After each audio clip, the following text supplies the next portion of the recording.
We'll start with introductions. I am Paul Rasmussen from Durham. Curtis Register from Durham, new member. Nice to meet you all. Mike Levinsky of the city of Summersworth. Mark Richardson, Summersworth. Joe Patrol, Rochester. Leo with Milton. Kate Broussard, Middleton. Sarah Reisman, Town of Newmarket. Rachel Dewey, SRPC staff. Matt Down, Barrington. Suzanne Dover. Steve Stansel, Wakefield. John Nolan, Middleton. Don Mancher, Northwood. Rick Healy, Rochester. Mark TV staff. Angelina. Mike Palazzati staff. And hopefully we'll be on close.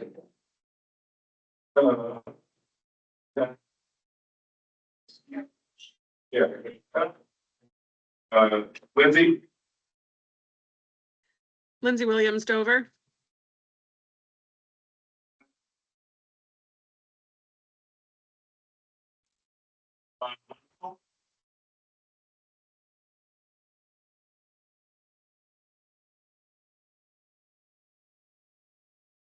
Steve.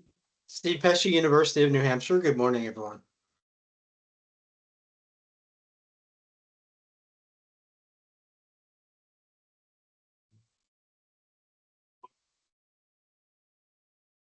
Working through getting microphone and camera access enabled for everybody. Just stand by. Okay. Joining now so I can help.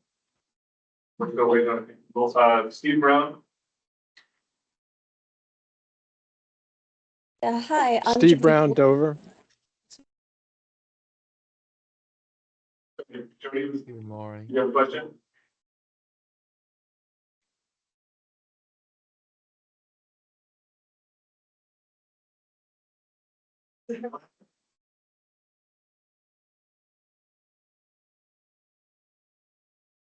Glenn Griswold? Doesn't have mic access. Okay, that's nice. When you have mic access now.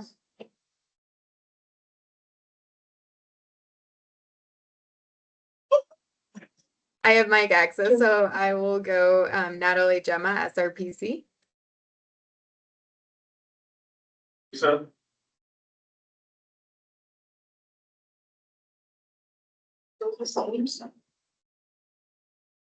We have Lisa and Blair on staff. Megan is staying running the other room. Is there another screen? I don't think. Is it what It's you're like musical chairs meets the Brady Bunch. Jack? Good morning, Zach Wade, New Hampshire DES.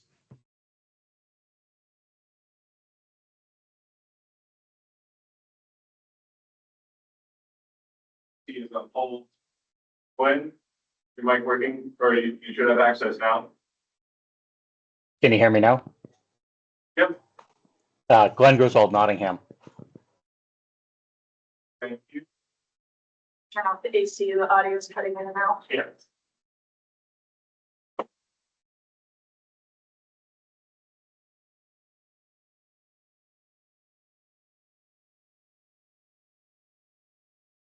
Have a number of students joining us from New York to talk about their work on childcare. You maybe okay, we got people coming in. Would you mind introducing yourself briefly? Colin, I think they're going to be joining us closer to 9:40. So we'll make sure we do introductions then. Yeah, so, okay, well, they'll do introductions when they do their piece. Did I get anyone? Did I miss anyone? Don't think I've missed any commissioners or regular folks. And I am late introduced myself. Richard Casper Lee. Oh, we didn't go all the way around. I'm here. I was.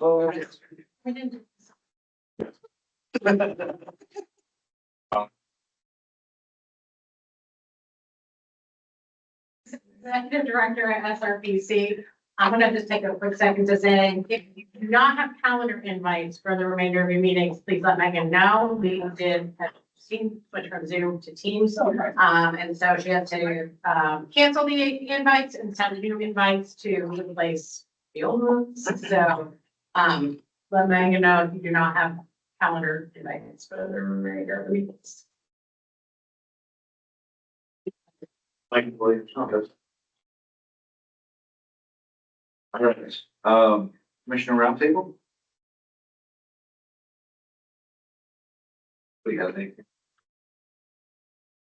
You might have heard in the news that Velcro is moving some of their operations from Manchester, their manufacturing operations from Manchester to Somersworth. So that's going to be helpful for our area.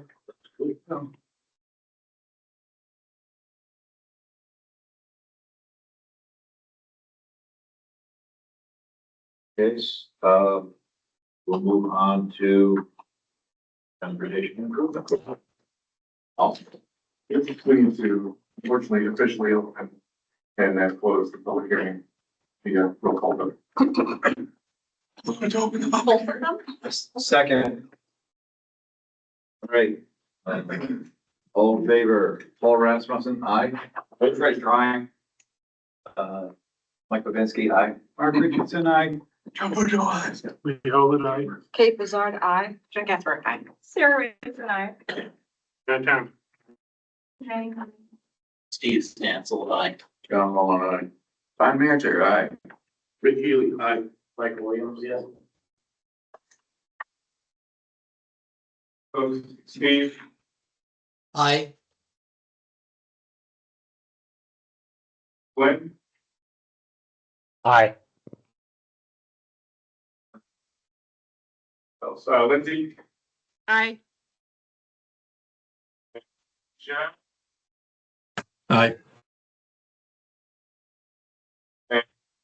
you there? It still says on hold.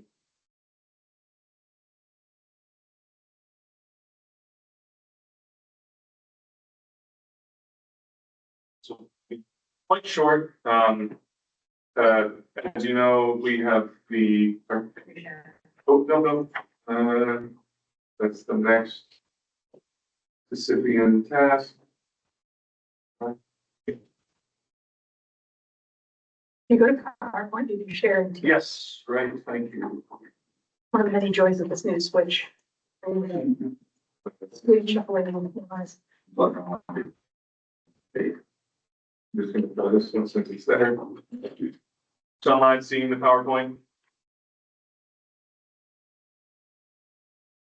The Transportation Improvement Program is the 4-year batch of projects across the state, across our region, our little portion of it, in the region that are in the relatively final stages of preliminary engineering, right-of-way, assessment and construction. So those regularly have adjustments to the projects. Anytime a large financial change to a project, based on thresholds, or in this case, a new project gets added to the program, it requires a public process to amend this 4-year group of projects, which will be, the whole thing will be updated starting in the fall as soon as the 10-year plan is approved.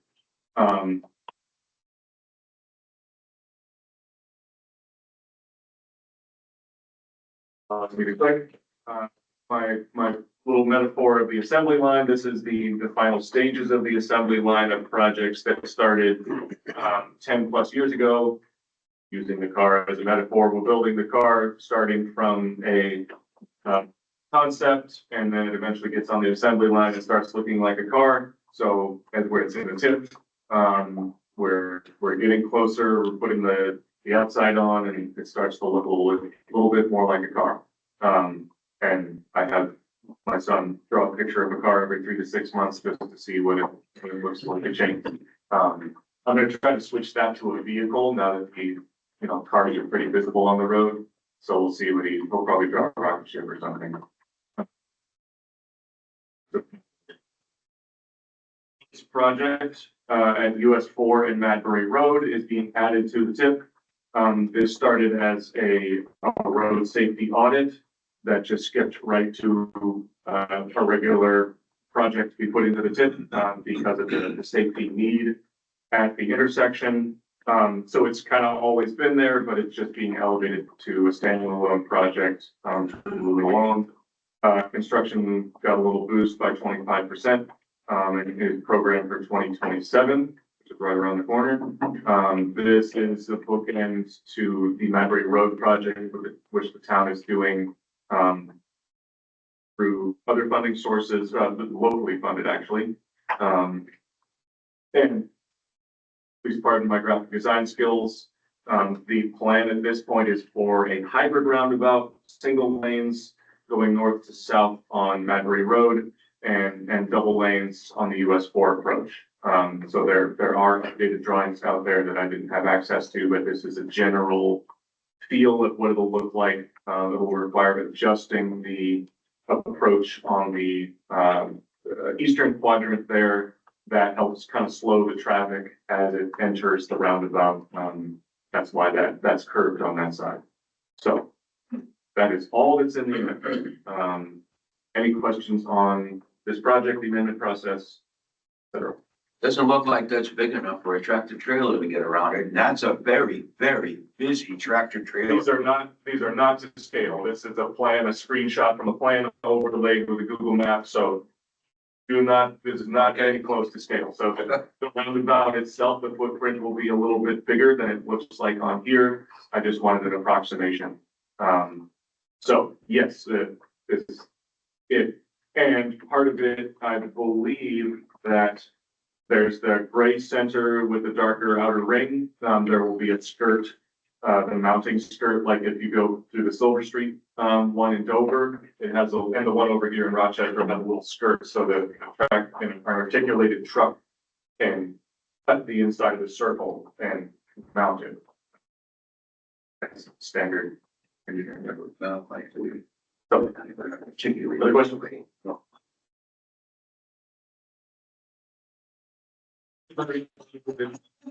Particularly, Yes. Hey, the old guys over here are chuckling. Just, it's all good. Take a look at Colin, online, and the hands. Then motion to close the public hearing. I move. Second by Rick. Paul Rasmussen, aye. First raised, aye. Mark Richardson, I. Lee Howard, aye. Kate Bizard, aye. Katrina Casper, aye. Sarah Ritzman, aye. Van Count, aye. Mr. Shane, aye. Steve Stansel, aye. John Mullen, aye. Don Manja, aye. Meeting. Ricky Lee, aye. Michael Williams, yes. Online. Lindsay, Aye. Steve, Aye. Eddie, Steve Brown, Aye. Jack.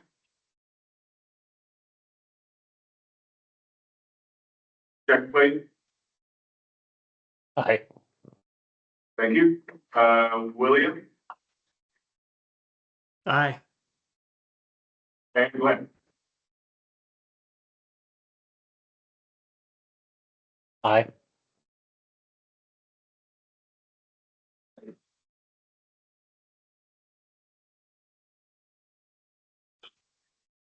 This is just the approval process. That was just to close the public hearing. Sorry, don't blame me, blame Robert and his rules. I'm like,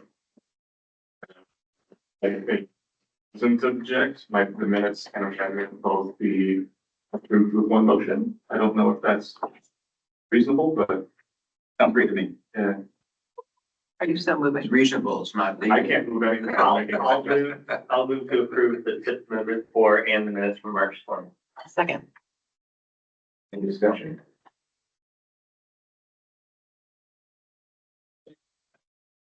Paul Rasmussen, yay. First raised, aye. Mark Richardson, yes. Yes. Lee Howard, aye. Kate Bizard, aye. Katrina Casper, yep. Sarah Ritzman, aye. Van Count, aye. Mr. Shane, aye. Steve Stansel, aye. John Mullen, Time Manager, aye. Ricky Lee, aye. Michael Williams, yes. Lindsay, Aye. Steve Brown.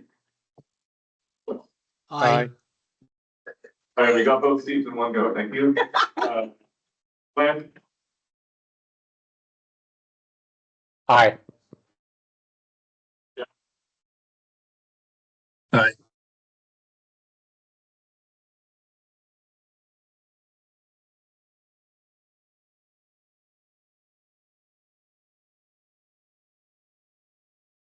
And, our. So we're running ahead of schedule. Are you folks ready?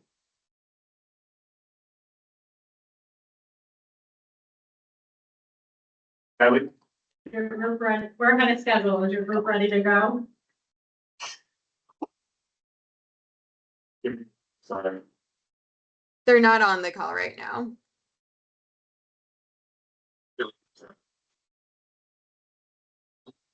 That's weird.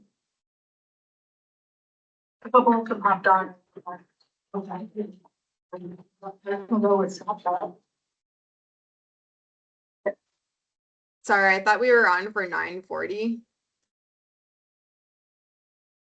You want to switch?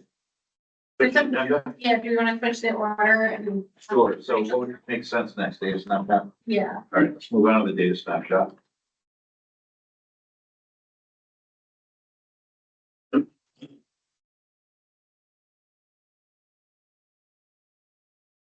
So today is the, release of the 26th annual regional data snapshot. This document is, 185 pages this year. It grows a little bit every year somehow. So, it covers over 160, data points for the region. It's a nice, scroll through the windows and see some of the nice charts. Charts and maps covering demographics, economic vitality, livability, mobility and accessibility, and resiliency. You'll see a lot of the data that's in this document across all of our planning documents. And this kind of serves as an annual data update for staff to pull from as they write while we're getting things ready for their specific plans. As well as for you all to bring back to your communities and have discussions about trends that we're seeing. This year's edition is mostly just updating existing data. We had a couple of data sources that were either not released on schedule, so we weren't able to have access to them, or some weather monitoring stations that the state tracks have changed this year, so we had to change what we use. I'm just mindlessly scrolling while I talk, I guess. It's all right here. So, the weather monitoring stations, they changed a couple of them, so we had to change which ones we use, to represent the region. The freight data set comes from Federal Highway Administration, and they overhauled their database pretty significantly, so it changed our workflow for how we get the data, and we thought it was gonna amount to significant changes in the charts, but it looks like Mark got pretty much the same chart format that we had. And then, housing data has changed this year. New Hampshire Housing and Finance Authority used to publish, rental cost survey and purchase price trend data annually. And that was broken out by town, so we had data for every town in the region. That's no longer shared at that level. And so we had to adjust some of our housing cost metrics so that we can have something to represent the housing cost trends that we're seeing, both for purchase prices and rental costs. So those are the major changes this year. Anyone have any questions? For the housing data, what's the, pulling the data from now since H of A is not, Sure. So for purchase prices, we pulled data from New Hampshire Association of Realtors. And for rental costs, we just last week discovered, Zillow has observed rental cost index that they track, apartment listings over time, each time that they're listed, and what that particular unit's cost is over time. They aggregate that for the area. So it's definitely not a full picture. of rental costs, but the rental cost survey that New Hampshire Housing published was survey data as well, so it wasn't every apartment either. Where do they start reporting? Zillow, when did New Hampshire Housing stopped in 24? Why? Um, Can I take that one? yeah, you got that answer. I do. There were concerns about the sample that we were getting, and particularly in the last survey that Hampshire Housing did. There was also an aggressive group of landlords who were using it to justify price increases and were upset when we stopped doing it. I am representing the town of Newmarket right now, but I also work at New Hampshire Housing in the team that does this research project. So they were using it to increase, and they were upset when we stopped publishing it because then they didn't have that data to go off of. So that was one of the two reasons.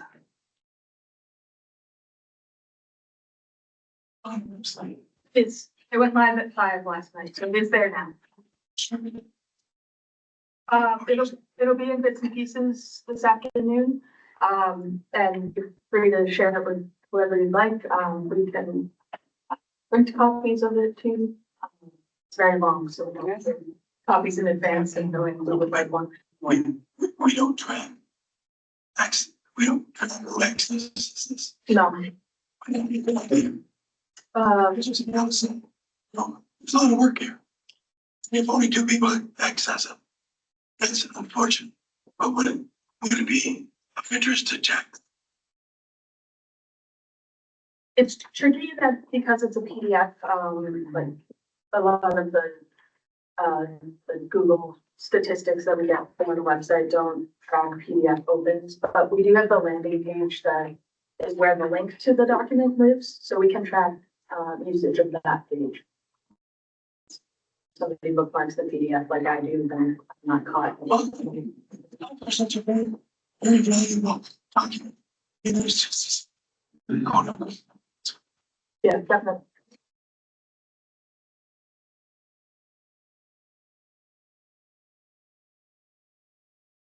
Anyone else? Any questions online?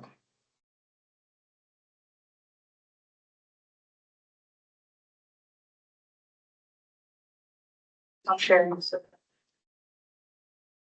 Would there be value in having that report electronically sent to the declared candidate, both parties, all three parties, in June? They have, it's force feeding people who are for policy decisions.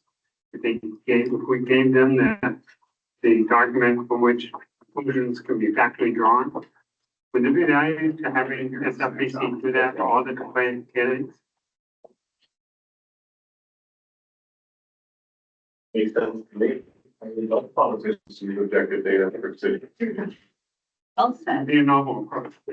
And then in every debate, one of the first questions could be, tell us what insight from the SRPC. Yes. No, data snapshot you found most surprising.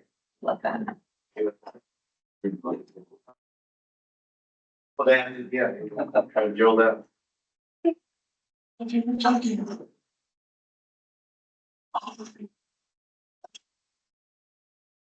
Yes, yes.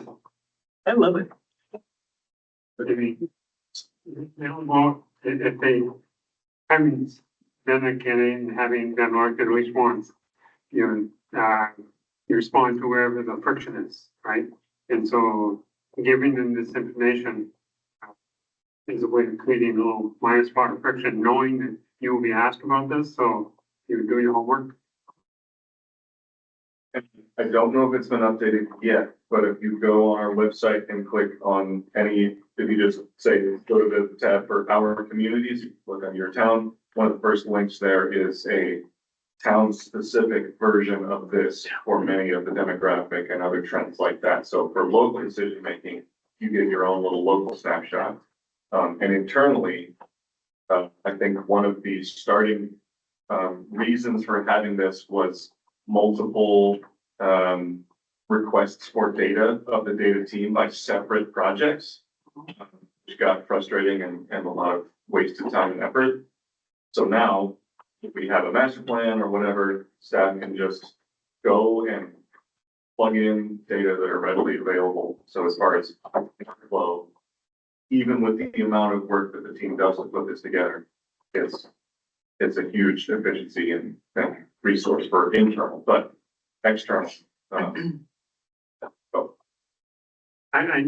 really like this data shot and it doesn't get nearly the publicity or use that I think it should.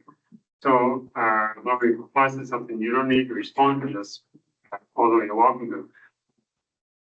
You may remember that I sponsored a 8-week series on DCLU, and how we create power, how we create, interaction. But those were widely successful in the sense of people talking to each other. People didn't want to leave at 8 o'clock, they hung around. When the last time we went to a lecture and you wanted more of it, right? And so it was a really good venue for teasing out information between community members. So I can get the lodging or the room again at the Farragut Library. And it's somebody from SRPC that has a full command of the data drawer. It's a 10 top conclusions of this year's report. I think that would be well attended. I think that it's a good idea.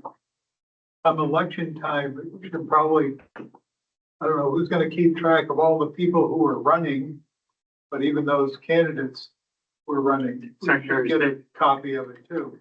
Kind of levels the table a little bit. Yeah. That might be hard to follow, running in every town.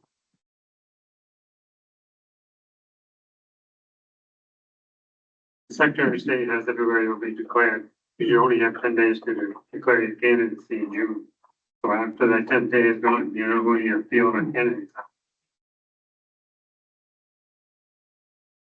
Certainly any opportunity to promote the resource and help get it to people who can use it, benefit the regions. Please send your suggestions.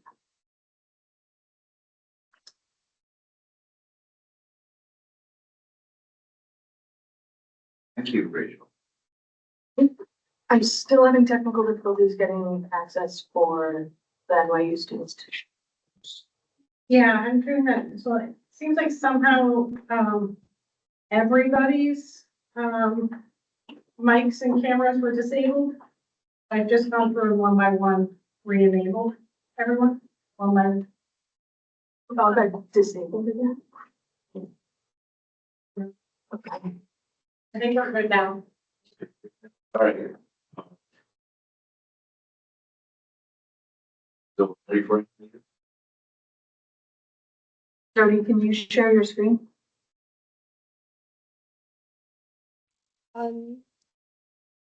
Yes, let me just share it. Can everyone see my screen okay? Yep. Thank you, Rachel, and good morning, and thank you all so much for having us. We're really so excited to share what we've been working on. And yeah, we are the NYU Wagner Capstone team, and today we'll be presenting our project, Strengthening the Childcare Ecosystem in the Stratford region. And our team comes from backgrounds in public policy, research, and nonprofit work. And hi, I'm Jody. I'm Anissa. Hi, I'm Sherry. I'm Tinder. Nice meeting you all. And we've been working closely with the SRPC over the past several months. So with that, I'll jump into the project itself. And the project is a collaboration between NYU Wagner and SRPC that examines childcare supply, policy barriers, and business support systems to improve access to affordable childcare in the region. And our work builds on the first phase of SRPC's regional childcare initiative, which focused on identifying key challenges. And in this second phase, we focused on translating those findings into actionable strategies and implementation-oriented recommendations. And to guide that work, we structured the project around a few key objectives. And the first one is identifying gaps in childcare supply and accessibility. And for this part, we use data from Carsey School of Public Policy. And second is assessing zoning and regulatory barrier in collaboration with the New Hampshire Office of Planning and Development. And third, evaluating business support resources for providers working with New Hampshire Community Development Finance Authority, CDFA. And last one, developing a financing resource guide for Stratford Economic Development Corporation, SEDC, to improve childcare providers' access to capital. And together, these allowed us to have a picture of childcare system from multiple dimensions like supply, policy, and support infrastructure. And to answer these questions, we used a mix of data analysis and stakeholder input. Our methodology included 4 major components. First, we analyzed childcare supply, demand, and capacity across the region to better understand where gaps exist and how they vary by county, rather than treating childcare shortage as a single regional issue. Second, through surveys and stakeholder conversations, we gathered perspectives from providers, community partners, and another involved in the childcare ecosystem. The survey focused especially on CDFA's small business resources for family childcare providers, and respondents were also invited to one-on-one follow-up conversations for deeper feedback. This helps us understand how people actually experience existing resources and what barriers they face in practice. Third, we conducted a zoning audit across 18 municipalities and compared local ordinances with the requirements of HB 1567 to identify whether local regulatory barriers still limited home-based childcare. Finally, we work with regional partners to develop a childcare financing resources guide with the goal of making complex and fragmented funding pathways easier for providers to understand and navigate. We have 4 key findings from our research on childcare ecosystem in the Stratford region. First, childcare supply does not consistently meet demand across the region. Some communities have more providers while others have very limited options. So for many families, the challenge is not just whether childcare exists, but whether it is available in a convenient and reliable location. The map on the right side reinforces this important finding. Provider distribution is uneven. Licensed providers are concentrated in more urbanized municipalities such as Rochester, Dover, and Somersworth, while more rural communities like Wakefield, Brookfield, and Middleton have few or no licensed providers. This means many families have to travel outside their own communities to find care, adding time and transportation burdens and making workforce participation even harder. Second, zoning rules and financing barriers limited provider growth and sustainability. In several municipalities, local zoning still creates obstacles for home-based childcare providers. In addition, many providers face financial challenges when trying to start, expand, or sustain their operations. This means that improving childcare access is not only about increasing demand, but also about removing barriers that make it harder for providers to operate. Third, childcare costs are unaffordable for many families. From the family perspective, childcare can be so expensive that it becomes a serious financial burden, especially for low-income and single-parent households.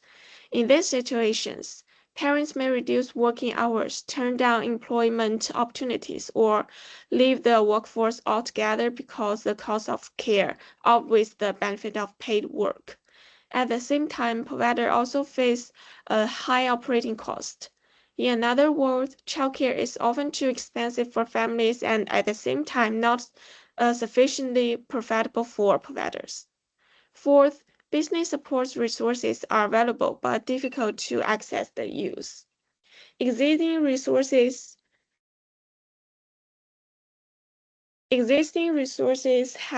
can be helpful, but many are too technical, too lengthy, or hard to navigate. As a result, support may exist, but it is not always easy for providers to actually use it effectively. Overall, these findings show that childcare is not just an issue of the number of slots available. It is a broader ecosystem challenge involving access, regulation, affordability, and provider support. To strengthen the childcare system, the region needs a more coordinated approach and supports both families and providers. Thank you, Sherry. And to better understand the regional landscape, we analyzed childcare supply and demand. So building on what Sherry just showed, even before we looked at overall supply and demand, access to childcare is already unevenly distributed across the region. And to understand how big that gap actually is, we then looked at the overall balance between demand and licensed childcare service slots across the SRPC region. And we used the number of children under 6 as a baseline for potential need, which is 8582.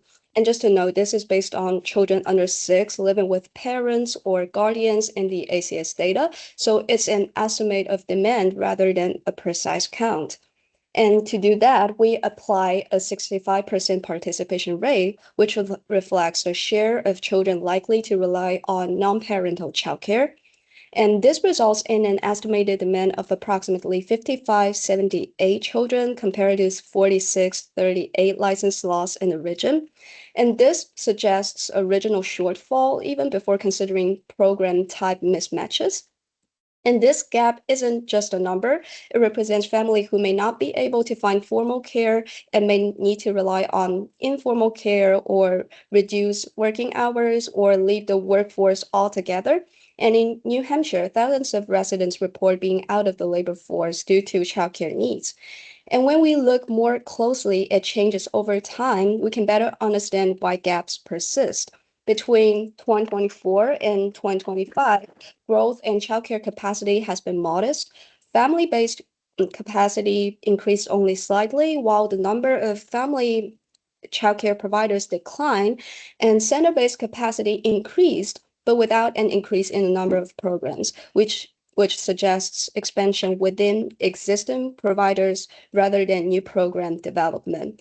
And what's important is that this gap persists not because demand is unclear, but because supply isn't expanding at the same pace, which ties back to the barriers we identified around zoning, financing, and technical support. Like, although HB 1567 was passed to reduce zoning barriers and expand childcare supply, early data from 2024 to 25 do not yet show significant increases in programs or capacity. And this suggests that additional support beyond regulatory changes may be needed to help providers start or expand. And that has implication not just for access, but also for affordability. And this is another key dimension of the childcare system. Using the average childcare price in New Hampshire from 2024, center-based childcare for an infant would use 18% of the Strafford County family. And there is a greater burden on single-parent households and renter households whose income is typically lower than the county's median. And what this tells us is that for many families, especially those with lower or single incomes, childcare is not just expensive, it can be financially out of reach. And at the same time, this isn't simply a pricing issue. Childcare is a highly labor-intensive sector, and many providers are operating on very tight margins just to cover costs, often unable to operate at full capacity due to staffing shortages, with some facilities operating at around 85% of licensed capacity. So even when capacity exists on paper, providers may not be able to fully utilize it. So here is a structural tension. Childcare is unaffordable for many families, but not necessarily profitable for providers. And this dynamic makes it even harder to expand supply because the system itself is financially constrained on both sides. So what we are seeing here is not just a supply issue, but a broader economic constraint where childcare availability, affordability, and workforce dynamics are all interconnected, and which makes it even more important that support system for providers are working effectively. And that's where our work with CDFA comes in. In collaboration with CDFA, we evaluated the small business resources for family childcare providers. And these include guides on starting a business, managing finances, and running operations, all of which are important for providers at different stages. And CDFA was particularly interested in understanding the usefulness, accessibility, and effectiveness of these resources in practice. And to support this, we conducted a survey and follow-up outreach with providers and stakeholders to get a clearer picture. And from our outreach, many stakeholders found that resources helpful, especially the main guide and financial tools. However, respondents also noted that materials can be lengthy, technical, and difficult to navigate. And another finding was that some existing materials do not reflect realistic startup costs. Survey respondents and stakeholders pointed out that expenses like fencing, insurance, equipment, and licensing requirements can substantially raise the cost of starting a family childcare business. This is also where CDFA sought input on potential funding needs, and stakeholders viewed small grants of around 5K to 10K as potentially meaningful support for startup and operational improvements, though larger capital needs may require more substantial assistance. And there was also interest in more hands-on technical assistance, such as mentorship or consultants' guided support.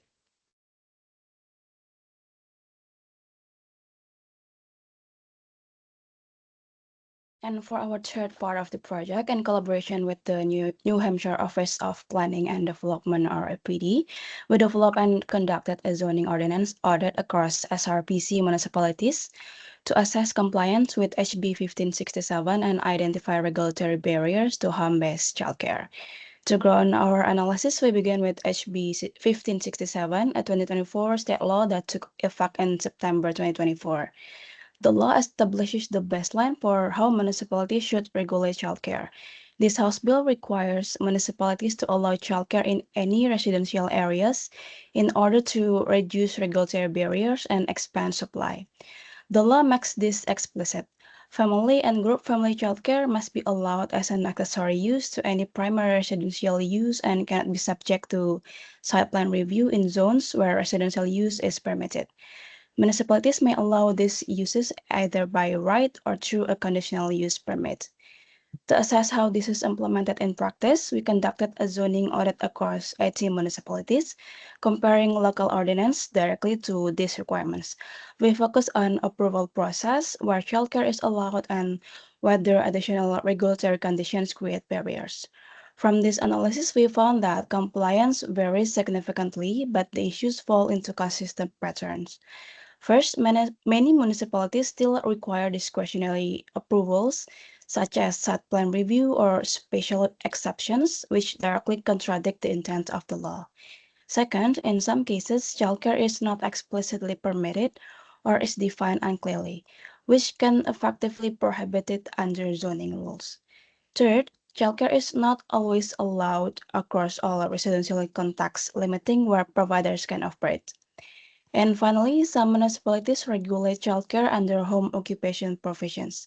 This is not necessarily a problem if these rules do not introduce operational constraints, such as parking requirements, traffic limits, or lot size standards that restrict normal childcare operations and limit practical feasibility. These findings reinforce the recommendation identified in the first phase of the project. Building on both phases and in collaboration with OPD, we developed a model zoning ordinance that allows childcare by right, treats it as a residential use, and minimizes unnecessary regulatory barriers while still maintaining essential health and safety standards.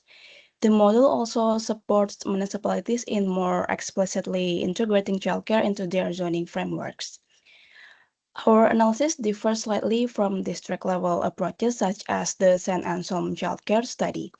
While both ultimately classify municipalities as compliant or non-compliant, the difference lies in how their classification is determined.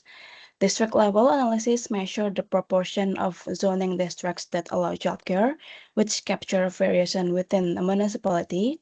In contrast, our approach evaluates compliance at the municipal level by reviewing the zoning ordinance as a whole and assessing whether the regulatory framework aligns with HB 1567.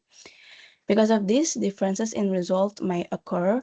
For example, a municipality may allow childcare in some districts, but still impose restrictions or exclusions elsewhere that make the overall ordinance non-compliant.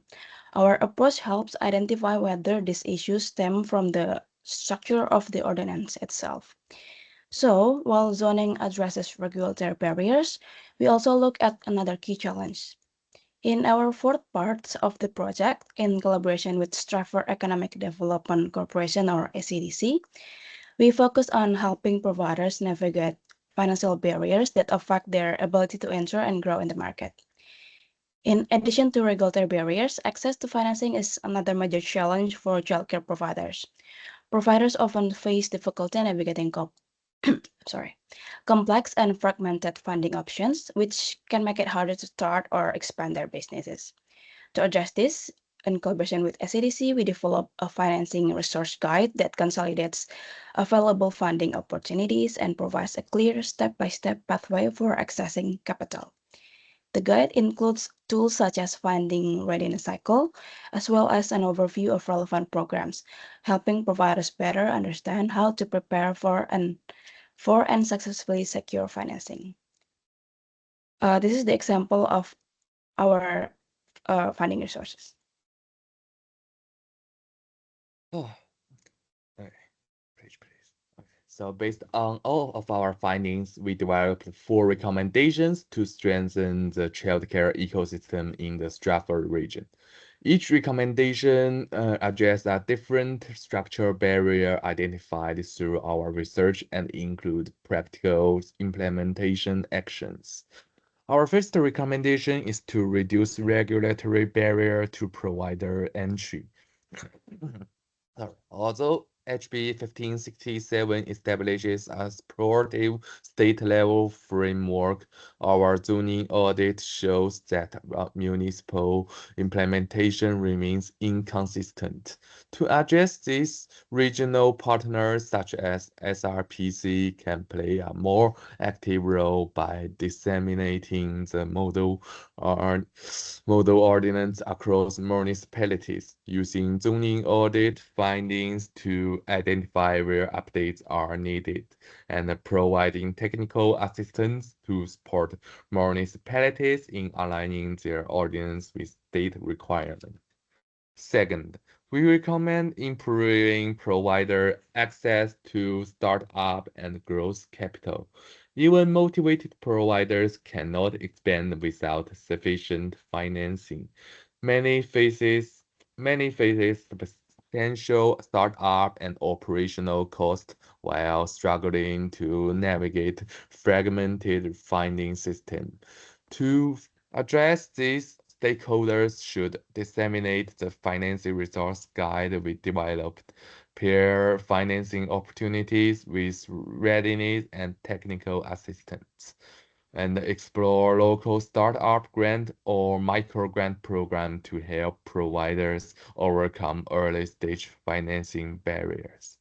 Third, business support systems should be redesigned for usability. Our survey suggests that although existing CDFA resources are valuable, usability and accessibility gaps limit their effectiveness. Resources are often too long, too technical, or difficult to navigate for new providers. Simplifying resource materials, adding roadmaps, their checklist, and visual guides, or improving multilingual accessibility would make this tool more practical and accessible. Finally, we recommend building ongoing provider support infrastructure. Survey respondents consistently emphasized that written materials alone are not enough. Many prospective providers need direct guidance and human support to navigate licensing, business planning, and financial management. Creating mentorship and peer learning networks establish stronger regional technical assistance coordination and positioning SRPC and partner organizations as ecosystem conveners could help provide this sustainable support. Together, these recommendations move beyond simply increased childcare slots.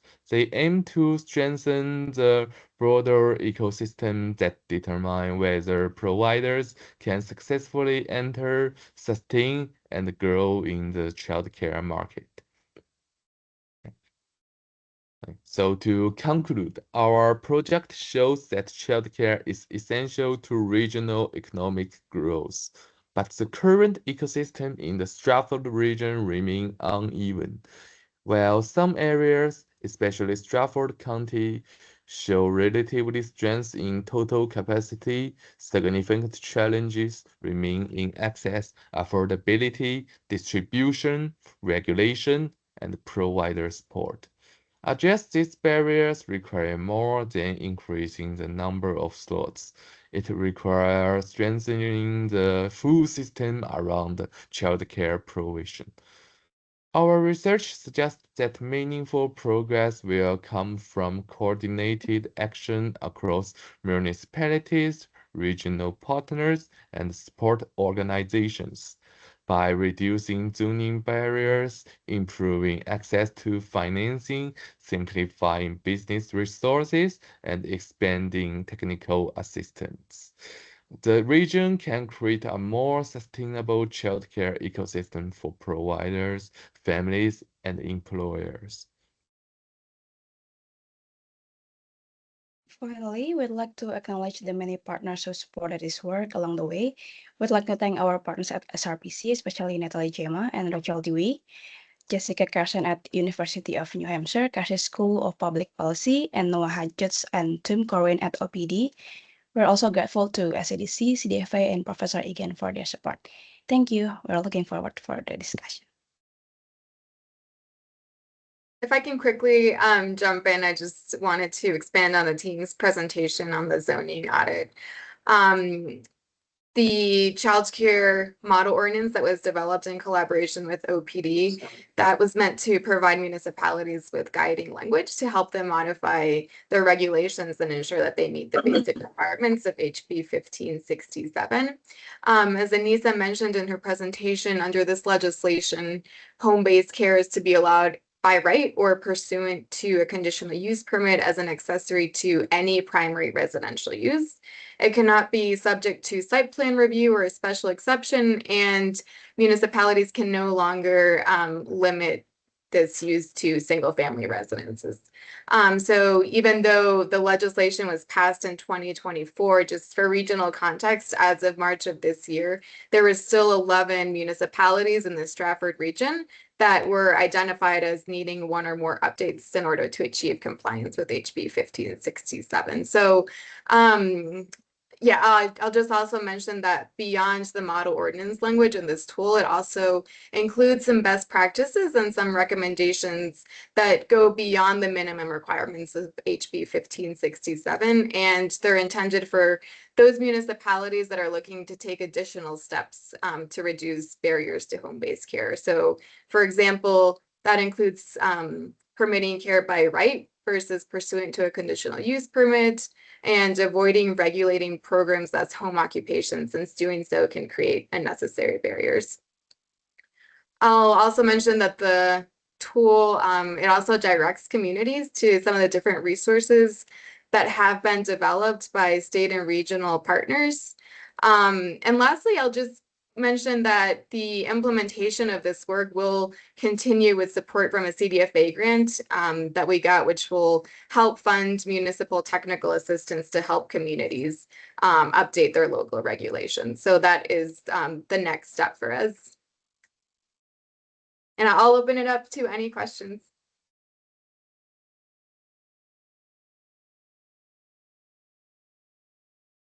Yeah, I think I heard that there were 11 communities in our region that had not changed their regulations from the 2024. Was there any particular reason why? Did they not know about it until you informed them, or how did that come about? I can take that. I do think it's probably a combination of not knowing. I think the zoning audit, it showed I guess the issues vary in size. So some of them are pretty small, like issues with definitions not matching, and then other ones are some of the bigger regulatory things, such as we're still requiring site plan review. So I think yeah, the short answer is probably they didn't know. Did you get any sense that they're going to be changing it? So that part of the project, we'll get a better sense going forward, because up to this part of the project, the students have been focused on doing zoning audits of ordinances to better understand, but we haven't really gotten to that point where we're doing the outreach to inform them what specific changes need to be made. So I mean, we in this past zoning amendment season, there were 3 or 4 municipalities in our region that did update their zoning ordinances to become compliant with the new legislation. So I think that there is an appetite from our communities to do those updates. But yeah, more to come, I guess, as we move into this next phase of the project and start doing some of the more targeted outreach to communities. Yeah, so I'll just piggyback on what Natalie alluded to, is we do have a grant from CDFA that we just got the contract for yesterday. So we do have funding and resources to work with municipalities to draft those updates. And it'll also have outreach and engagement component to have broader conversations about childcare issues and what we can do. So super excited to have that. So it's going to be kicking off very soon. And as soon as we can get the contracts out of the QuickBooks, which will probably be 2 days, my guess. I'll need the staff work part-time on that side of things. And relative to the funding you just alluded to, will the towns automatically be notified that that's available? Or? Yeah, we can do that. Yes, we'll be reaching out. Okay. Yeah, and I think, you know, as the students here are wrapping up their work, part of what we'll be doing is sharing out more broadly the results of that, sharing out the model ordinance, and what have you. So we'll definitely be reaching out to communities. Where do I look? For them this evening? Yeah. Okay, Black Robot. Okay, good. Glad we've got iRobot. Hey, good morning. My name is Curtis, out of Durham. I just want to say, hey, thank you very much for putting this presentation together for the 4 presenters. I think you guys did a fantastic job identifying the problem and giving some actionable recommendations. I can't unfortunately read the presentation document, so I'm looking forward to getting a better perusal as I look through. But as I heard what you got going on, I definitely appreciate the provider focused and municipal focused recommendations, particularly with the model zoning ordinance. That is definitely going to be of value. My question is, did you interrogate any tax incentivization tactics that could be employed either at the state, county, or municipal level by chance?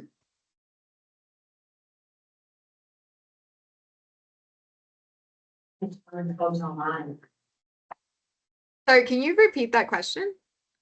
Yes, did you guys look into or identify any tax incentive relief that can be utilized either at the state, county, or local level to either assist providers or to assist struggling, single parent or rental parents?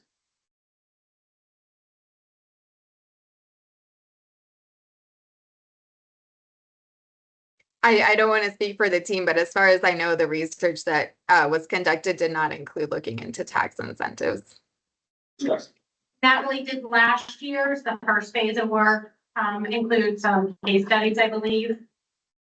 There were some case studies from other states. Yeah.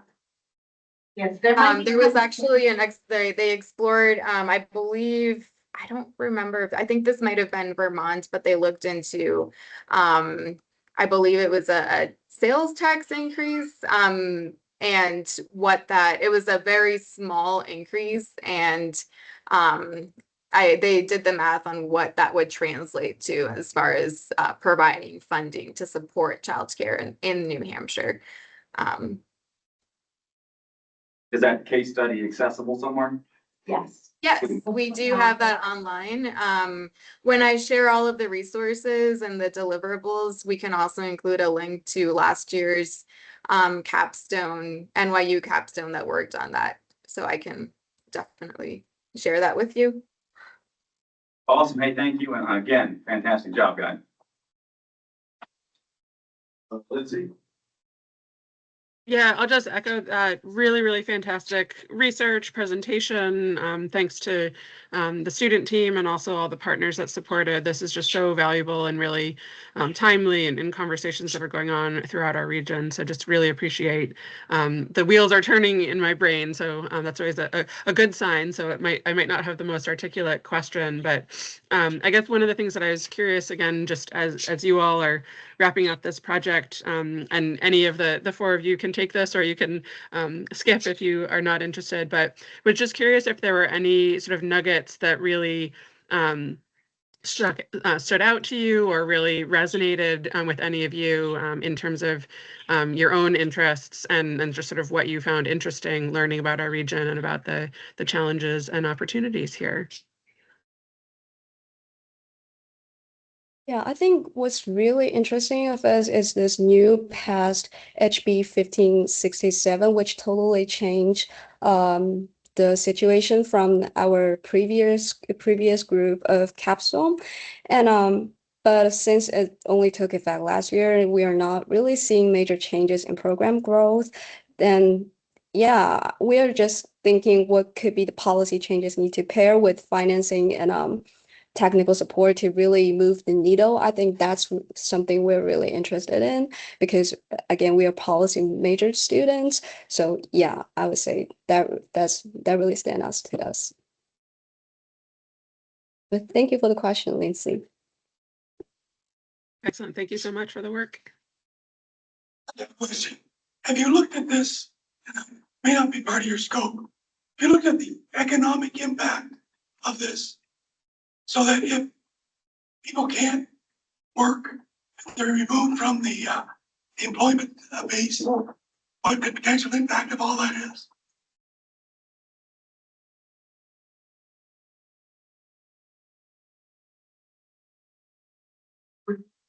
I know there have been other studies on that, but did not sound like it was in scope here, though.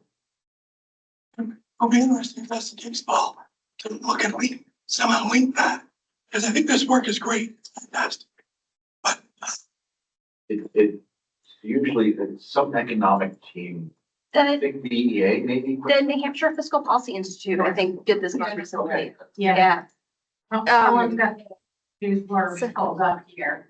Oh, Sorry, if I can just intervene really quick. Yes, to Jen's, New Hampshire Fiscal Policy Institute does have a lot of research on the economic impacts. I will say, so the previous NYU grad students that worked on this last year, their work was more focused on researching the economic impacts of the childcare shortages and also looking at case studies and recommendations. So it was sort of like this phase, the second phase that we're currently on is more of like the implementation phase of the findings of that work. But when I send that link of the previous project, you can find more information on the region's economic impacts for the shortage of childcare.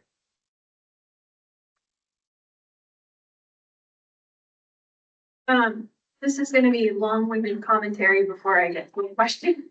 But I think that there was one input that was missing in terms of not talking about staffing and the need for additional people to actually expand the capacity. Especially when the University of New Hampshire is actively going through every program that's available. And last year, there was a large debate and discussion on campus around keeping CSDC open. I'm wondering if it was in scope to look at staffing and do some sort of review of enrollment. Excuse me, CSC. Oh, I actually don't know what it stands for. It's It's, Child Studies and Development. yes, thank you. It's essentially the daycare on campus, open to staff, faculty, but also the broader community. So it's one of the only childcare facilities in Durham. And was potentially due to UNH's financial issues, looking at either being closed or offloaded to a private company. And it's a large feeder program for our human development and family studies and early childhood education students to have somewhere to be placed. And so I would be curious to know about the impacts of like enrollment trends, both at UNH and other local institutions, as well as I think it could be beneficial statewide. And then actual graduation trends and the capture of those students. Because we are having an enrollment decline, but there are also programs that are individually having their own enrollment cliffs. So my initial question was, did you look at staffing?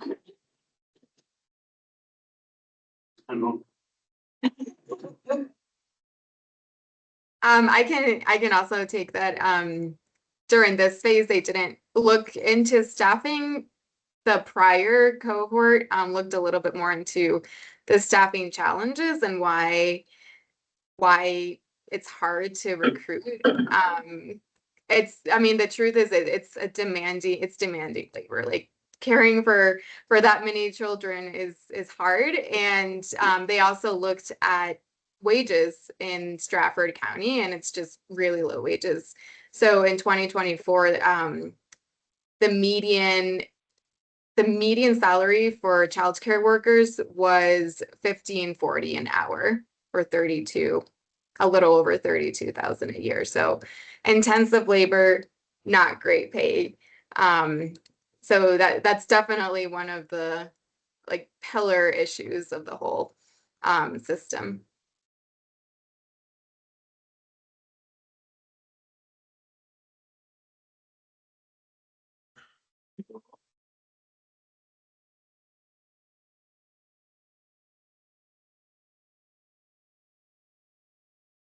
Thank you. Thank you very much. Then, is there anything more you want to say before they move on to go? All right. No, just thank you, everyone, and we'll be sending those materials to everyone. Thank you for having us. So much. Thank you. Thank you. Thank you. Thank you.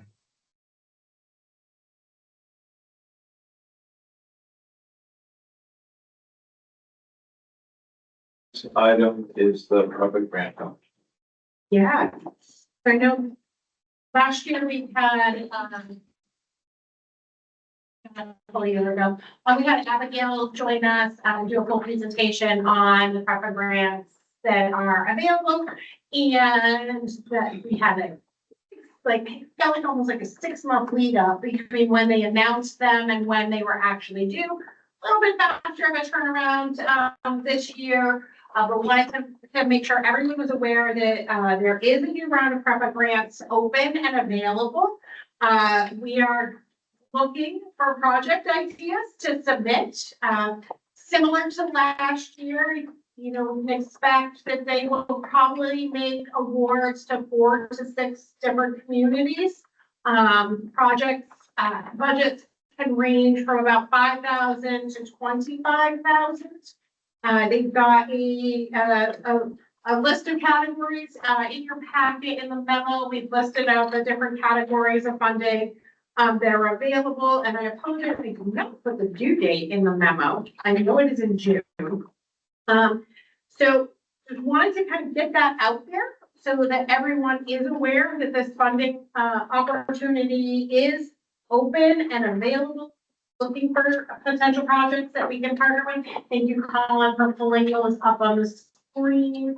I'll also mention that since putting the memo together, DES has also announced the coastal resilience grants. In our region, there are only 5 municipalities that are eligible for the coastal resilience grants. So that'd be Durham, Dover, Newmarket, Madbury, and Rollinsford. So a similar project size and scope, a slightly larger budget under the coastal resilience grants. Coastal resilience grants, while they don't require match, strongly recommend match. So you can read that to say you need to have match to be competitive. But in-kind matches is allowed. The PREPA grants, there is no match requirement at all. Yeah, I think that was the main thing. We just want to make sure that everyone knew that these funding opportunities are open and available. And if you are looking to partner with us on a project, we are happy to do the grant writing for you and get that in. So. I'm not sure how this money gets delineated out, but one of the things I heard on my way here this morning, that the eelgrass on the coast has decreased dramatically, the number of acreages. It's almost nothing. It's down tremendously. Yeah. Are these grants to help, put money towards research to find out why we lost so much eelgrass? Or are they more to help protect pieces of property so they don't get developed? Yeah, it could be towards the protection side. I don't know if the dollars can go towards actual land protection, but I think it can go towards, like the getting things lined up and queued up for land protection. But those are good questions that we could dig into. Both of these funding opportunities are ones where, the grant staff we can reach out to during the project development process before submitting an application to kind of run things by them and help scope and get a feel for what is fundable. Okay, It's a total non-answer to your question. and I totally didn't understand the answer to my question, that I didn't understand the question about the answer. Also, septic systems, Yeah, towns like Wakefield and Milton and Northwood, with septic issues with your bodies of water. I know towns have changed some zoning laws. I know we did in Northwood. How is this, the monitoring is, to me, where money could be well spent, without raising a complete political uproar. Correct. Because the people who own the properties don't want to be monitored, because they know that they have to spend $50,000 to put a new system into their $500 bazillion house. yes. Understood. You're not gonna answer that question. No. No. Okay, and also on the flip side, one of the challenges with septic ordinance, and one of the reasons I've heard some communities kind of pushing back on even making the effort is the administration. So for those not familiar with septic ordinances, typically a septic ordinance, it is, well, one, it's adopted as a health ordinance, so it is under the select board or town council, city council purview. So it's typically a buffer around the water body and would require that any properties along the water body, if you have a septic system, that you periodically need to have it inspected and pumped. And if you are failing, it will flag and identify a system that might be failing, hopefully before it fails and contaminates the water body. And then, yes, the homeowner would be required to repair a system that is failing. The challenge on the municipal side is monitoring that and having the staff to get those certifications in from the homeowners. And so that is one thing that I have heard is a reason why some are not willing to necessarily do that because they don't have the staff capacity to take on the additional tasks. So that is definitely one of the things I have heard. On the other hand, though, I think we can all agree that we really want to find out that a system is failing before it does and before there is contamination and influence is introduced to our water bodies that we love to swim in. So it's just kind of icky. Sarah was next. I was just curious if you could tell us about some of the successful PREPA grants from the last round. Yes, we put in 4 and we were funded for 3, but for full disclosure, PREP only funded a total of 4 during that grant round, so I guess they couldn't give us all of them. Middleton was the 4 one that didn't get selected from our region. So we have, of the 3 that we currently have, all 3 are a little bit different. So Barrington is doing a septic ordinance. That is drafted, and then we're going through their stormwater regulations. That's Barrington's, the town of Stratford, not doing the septic ordinance, but we have done, or we're in the process of doing, Rachel's working on a septic risk analysis. So we have pulled every septic system permit that is available at DES and any files that are in municipal files for septic systems around the lake. That is mapped with those conditions, and then it's looking at those systems relative to soil data to identify where there's higher risks and do essentially a hotspot analysis. That is what we're doing with town of Stratford. That's feeding into a larger watershed management and planning process that has other funding sources that are being pooled to complete that larger project. And then the town of Nottingham is preparing their natural resources master plan chapter. So those are the 3 that are currently, I will say though, just some semi-related, Middleton, we pulled in some of what was not funded in your PREPA grant into a Great Bay 2030 project that is about to kick off, that is to do some nutrient reduction projects in the upper watershed. It's a bit of a smorgasbord or omnibus grant that has lots of different projects from many different municipalities bundled into it. So. This goes back to the septic ordinance question. So y'all, Curtis. So I'm sure there's a decent amount of accent sleuths to figure out. I'm not originally from New Hampshire. I'm actually from North Carolina. And I've done my fair share of swimming in some septic runoff with hogwash and turkey farmers dumping in my local rivers. And so Europe is worried about their own septic failure stuff. And my question is, does SPRC have a recommended model septic ordinance, whether it's in the state or without, that I could use as a lily pad to figure out what works best for Europe? Yes, I would say not necessarily as a model, but I would say the work that we did in Northwood and the work we just recently completed in Barrington, both use kind of some of the more emergent approaches to preparing a second ordinance. Yeah. So One of the inherent problems with water bodies, they share town lines. yeah. And if all the towns aren't on the same wavelength, you got a problem, because these guys over here are, there's no septic systems in line, it's gonna be going, and over here it's like, do whatever the hell you want. And so the do whatever the hell you want, those people are putting their hogwash in and so you don't win by having a strong in one town and not strong in the other town. Yeah, I will say about septic systems, and town septic systems, there's a few towns within New Hampshire that already have these systems in place.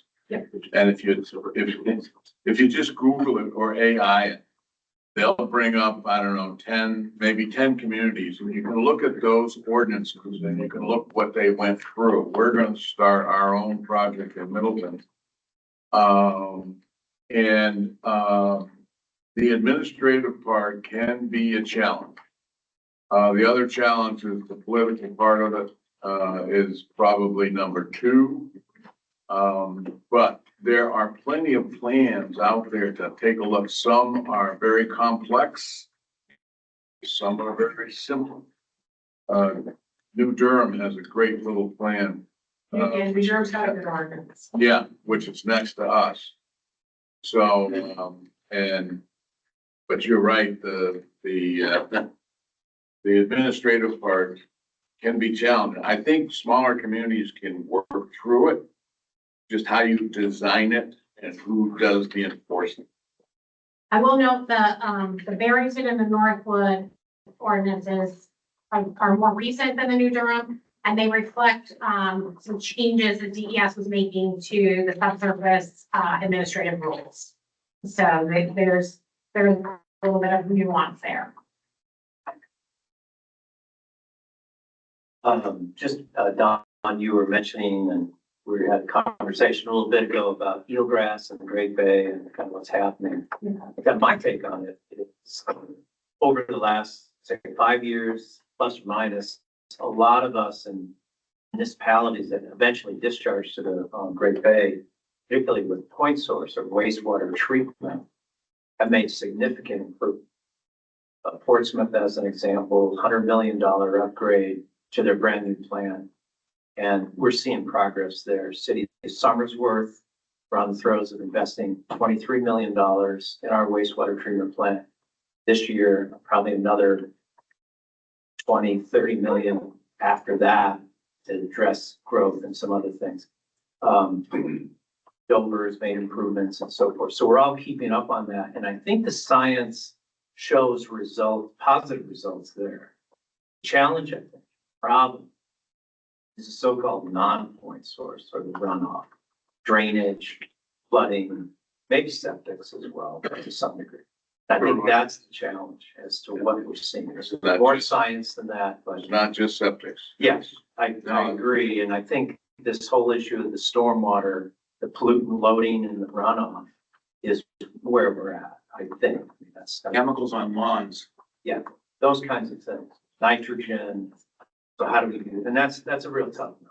The stormwater utilities, enhanced ordinances, other kinds of procedures. And we're working toward in that area with MS4 requirements and so forth. But I think we have ways to go. Mike, just to amplify your question on non-point, my wife is on medication. It requires refrigeration. Yeah. And so when they get shipped, the bottle itself is about half the size of my thumb. But it comes packed in these bags that they advertise, can be used on your guide, can be used, flower beds and the like. Really intense fertilizer, these ice bags. And so you get 4 of them every time, once a month we get these, and they start to pile up. What are you doing? Yeah. And so that's the example. Yeah.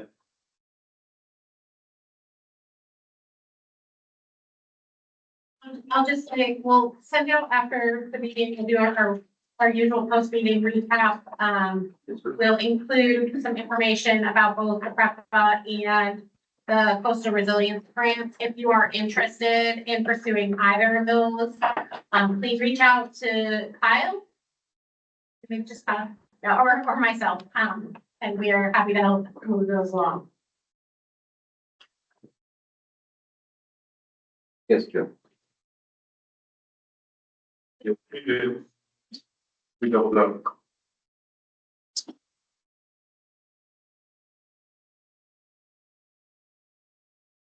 Thank you. Did we have any other business? Business forum? I guess on other business, I'll just note that Coast did put out a press release that we are proposing increasing the fares on the bus from $1.50 to $2, which would be the first fare increase in 2008. So that's going through a public comment period that's starting now. Did you calculate what inflation would put the rate at now? Yeah, probably more than 2. Well, there's been a monthly, just about debate at the board for a while. It came up for a while. But yes, we would be, we would still be below the inflation adjusted rate from 2008. Yeah, $2 would be matching most other regional systems.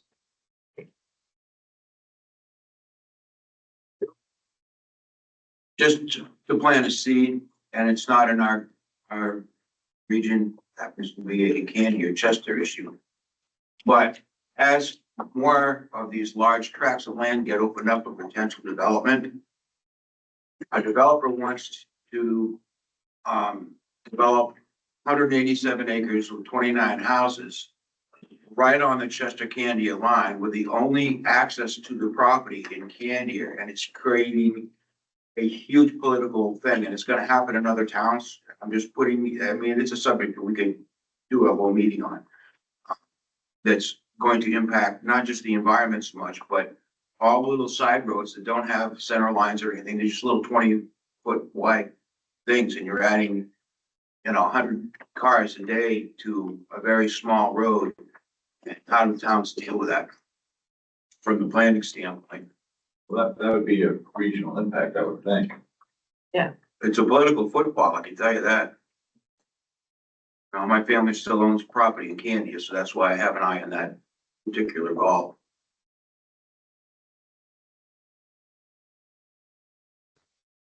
I just, with my other hat, I will speak about, Energy Week is the first week of May, and there's gonna be a ton of great events. I know Senator Shaheen will be there, for our signature event. We'll have, tours in Barrington of ADUs and energy efficient homes. There'll be all kinds of online and in-person events, so just check out, New Hampshire Energy Week and so. I just wanted to add for the group, adding on to Michael's comments, UNH has been coordinating with Coast, and we will adjust our Wildcat Transit cash fares to match Coast when they do make that change, so.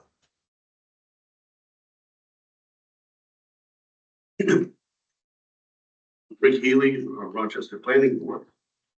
And yes, I have dealt with developers of large tracts that want to just bring it to 180 units. The roads were ready. The planning board can demand developer to upgrade roads leading to it. So it's up to your local planning board to step up. They need to upgrade the roads. Most cases, they actually have to put in sidewalks. But depending on where you are, if it's sidewalk to nowhere, sidewalks wouldn't work in that situation. Right, but a road, a single lane road would need to be pulled up and reconfigured to accommodate 2 lanes. And you can demand that from the developer. The developer doesn't like it, move. It's a bit harsh, but. And that's the political football. It's called an exaction. And Yeah. we have those requirements quite often. For public safety reasons, sidewalks and whatever else, We need this. Come to an agreed amount of money that they would contribute to do that work. Sometimes the developer has to cut back on 180 down to 160. Lindsay online? Yeah, I was just going to share quickly. I put them in the chat, and if they're appropriate for newsletters or anything as well. I'm not directly involved. Oh, clearly. Sorry. You're mean. Sorry. I know it's pretty, but. We're gonna get you back in 1 second. Yeah, sorry. Lindsay. Okay, I think my mic's back. Camera's not, but I can just talk. And I should say I'm not directly involved, but the City Nature Challenge is coming up later this month. Nature Conservancy is helping coordinate and sort of just make resources available. And so it's a great way. There's a couple activities in our region, just way to sort of get out, experience nature, be connected to other people, and lots of great opportunities. So Google the City Nature Challenge or check out those links. And then this one's Dover specific, but I know several other communities in our region also have volunteer Don't Trash groups. But Don't Trash Dover on April 25th is doing what's called the Power of an Hour, where everybody volunteers in each of our voting wards. You come out for an hour, you pick up as much trash as possible, and it's a healthy competition between each of the wards to see who can gather the most trash. This will be our 3rd year with that running. And so it's just a great opportunity. So selfishly, if anybody wants to come to Dover on the 25th, come to Ward 4 and then our ward can win. But I know several other communities have parallel programs. So just encourage you to take a look for those if you're not already familiar with those. They're really great for community building, for helping pick up trash, and then just building the awareness of the connection and the both environmental and social aspects as well. So wanted to make sure folks know about those.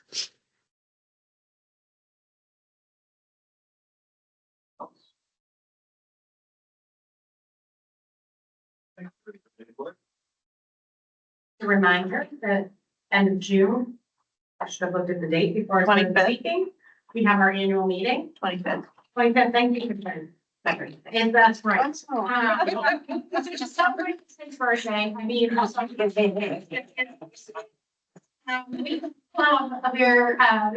kind of open up our annual meeting to make it a little bit fancier. Normally we do a luncheon, we're gonna do a dinner this year. We are working on highlighting our guest speakers for the evening. It is going to be at the Oaks in Summerford. And so we hope that we will see you there and join us for dinner and celebrate 55 years of regional planning. We would have done a 50th, but you know, COVID.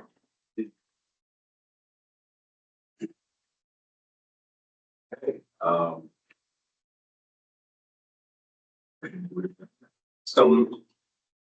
Second. Second. All in favor?